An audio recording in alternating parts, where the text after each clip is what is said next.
Hi అండి. Good morning. మా rose ప్లాంట్‌లో అయితే 3 రోజెస్ వచ్చినాయండి. చాలా కలర్‌ఫుల్‌గా ఉంటాయి.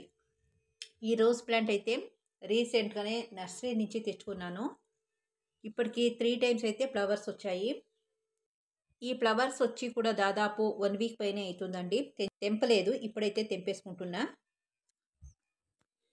తెంపేసుకొని పూజలో అయితే వాడేసుకుంటానండి. ఈరోజైతే బ్రేక్‌ఫాస్ట్‌లోకి మీరేం ప్రిపేర్ చేశారు అనేదైతే కామెంట్ చేయండి. నేనైతే బ్రేక్‌ఫాస్ట్‌లోకి ఈజీగా అయిపోయేటటువంటి లెమన్ రైస్ అయితే ప్రిపేర్ చేస్తున్నా.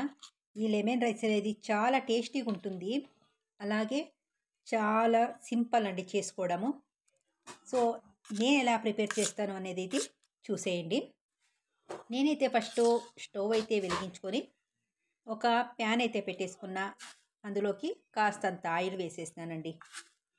ఆయిల్ వేడయ్యాక అందులోకి ఆవాలు, జీలకర్ర వేసుకున్నాను. కొన్ని పల్లీలు అయితే వేసుకుంటున్నా. పల్లీలు వేగాక కట్ చేసుకున్నటువంటి పచ్చిమిర్చి, దంచుకున్నటువంటి వెల్లుల్లి రెబ్బలు అయితే వేసేసుకోవాలి. ఇవి వేగాక అలాగే ఇందులోనికి కరివేపాకు కూడా వేసుకుంటున్నాను. పల్లీలు, పచ్చిమిర్చి అంతా వేగాయి కదా, ఇప్పుడు దీనిలోకి తగినంత సాల్ట్ అలాగే పసుపు వేసేసుకొని స్టవ్ అయితే ఆఫ్ చేసుకుంటున్నాను.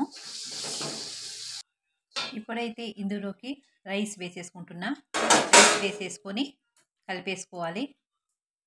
లాస్ట్లో నిమ్మరసం అయితే వేసుకోవాలండి. కావాలి అన్నట్లయితే కొత్తిమీరతో గార్నిష్ చేసుకోవచ్చు. ప్రెసెంట్ అయితే నేను కొత్తిమీర వేయడం లేదు.